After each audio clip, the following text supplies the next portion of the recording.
ওয়ালাইকুম। আজকে আমরা শিখব এলইডি বাটন ওয়াচটি টাইম কিভাবে ঠিক করতে হয় সঠিক নিয়ম ও পদ্ধতি। আমরা প্রথমে এলইডি টাইম ওয়াচের যে বাটন রয়েছে এটার মধ্যে জুড়ে প্রেস করে ধরে রাখবো। এভাবে ধরে রাখবো। ধরার পর ঘন্টার এটা লাফাইবে, তখন আমরা এক এক করে চাপ দিয়ে আমরা সঠিক টাইমটা সেটিং করব। এরপর আবার চাপ দিয়ে ধরে রাখবো মিনিটের যে সময়টা আমরা সেটিং করব। দেওয়ার পর আমরা সেম প্রসেস আবার চাপ দিয়ে ধরে রাখবো। এভাবে আমরা তারিখটাও ঠিক করে নিব।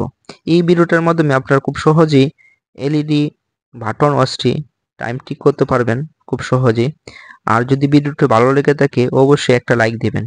আর সবাইকে অনুরোধ করব বেশি বেশি লাইক এবং শেয়ার করার জন্য, কারণ আপনাদের জন্য ভিডিওটা খুব কষ্ট করে করা হয়। আর আপনাদের যদি ভালোবাসা না দেন তাহলে উৎসাহিত হব কিভাবে। সবাইকে ধন্যবাদ, অভিনন্দন। আসসালামু আলাইকুম।